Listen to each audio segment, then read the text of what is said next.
I'm Kristen Jordan. I'm a teacher at Broche Ballet, a ballet studio for grown-ups in Denver, Colorado. Today we're going to be talking about goal setting, which is such a powerful tool for growth. Before we get started, make sure to like, subscribe, and share so that we can bring the joy of ballet to as many people as possible. Today we're on a field trip outside the studio. We're in Northeast Denver at my house, and we're going to take a little trip down into my basement to my dance studio. Come on.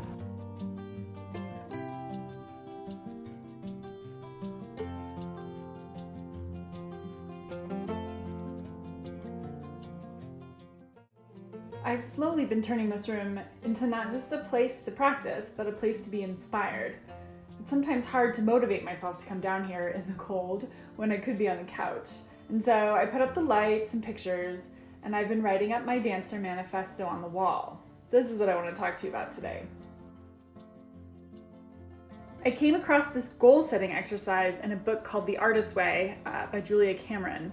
Anyone who's creative really has to read this book. In the exercise, you are to write about your creative self in the present tense, as if everything you've ever dreamed your creative self could be already existed. So I did this exercise for myself as a dancer about the time I quit my day job to pursue art and dance full-time about 4.5 years ago. I had serious imposter syndrome and had a hard time imagining that I would ever be a, quote, real dancer. I did this exercise to keep myself focused and calm and moving forward because I realized it was a long journey. In fact, my first ballet teacher, Andrew Thompson, really helped me understand just how long a journey it would be. In class one day, one of my classmates asked jokingly if we were good dancers. Very seriously, he said to us, "You aren't even dancers yet, let alone good dancers." Someone asked, "How long does it take to become a dancer?" He replied, 10 years, and then you can work to be a good dancer. He said that to me probably 7 years ago, and now I fully understand what he meant. I'm only just now beginning to feel the ease of dance, the steps in my body, the ability to interpret the music without thinking about what my feet or arms or head are doing. I anticipate I'll need easily another 3 years to feel that consistently.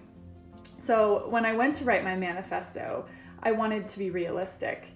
This dance journey would take years and so much hard work, and I was starting out as an adult. I had to search myself and ask if I wanted to dance for others or myself, if the journey was enough or if I had a destination in mind, what I wanted to get out of dancing, what I wanted to convey to others through my dancing. I needed to make goals that would motivate me, that would ring true to why I went to class every week, and that were achievable based on hard work I could do, not based on the whims of other people. But while the goals need to be realistic, I am never going to dance the White Swan at the Met. You should not judge your desires in this process. Don't say to yourself, "Oh, well, I want to get on point, but I'm so old and my feet are bad and I'm not very good, so that's not a realistic goal." Dream big. Write everything down, even if it seems unrealistic. I suppose one of the reasons I could never dance the White Swan at the Met is because I'm not willing to sacrifice everything necessary to make that come true. I don't want it that badly, so it's not an appropriate goal for me. If you truly want to get on point, you will find a way, so write it down. The incredible power of writing about your goals in the present tense, as if you've already achieved them, is it makes them sound so normal, just who you are. Believing your goals are possible is probably the most important aspect of goal setting. It is empowering to read your goals when they are phrased in this way because you are essentially reading about some future self that has already done the hard work and is standing where you want to be standing. Simply articulating what you want, writing it down, has incredible power. Your subconscious pulls toward these things. Rereading your manifesto when you feel lost or stagnant or discouraged can redirect your energy because it helps remind you that this is a journey and that a future version of yourself will be doing these things, and your job is only to keep plugging away. I decided to write my manifesto up on my wall in huge letters so I could read it every day easily and feel the power of those words as I danced. and I've already seen so many of these things come true. So this is my manifesto. I'm a dancer. I have a body of steel. You can see muscles in every limb, and those muscles can do anything. I can bend in half and touch my toes. I can hold my legs straight up at a 90-degree angle. I can do the splits. I have a straight back, and it makes me tall and magnificent. I keep my chin up, and from the top of my head to the tip of my incredibly pointed toe, I look like a dancer. I can walk into any place and improvise. I can choreograph with ease. I can collaborate equally in choreography with a partner.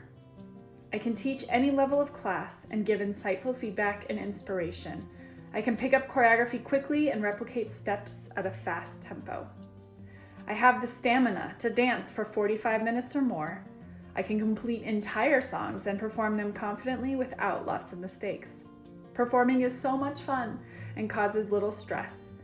When I am nervous, I am able to master that fear and swallow it down to focus, or at least improv well enough to cover up mistakes. My dancing is tight, focused, crisp, and full of joy. People smile when they see me because they know I am having fun. I can turn, jump, travel, and do trick steps with grace and ease.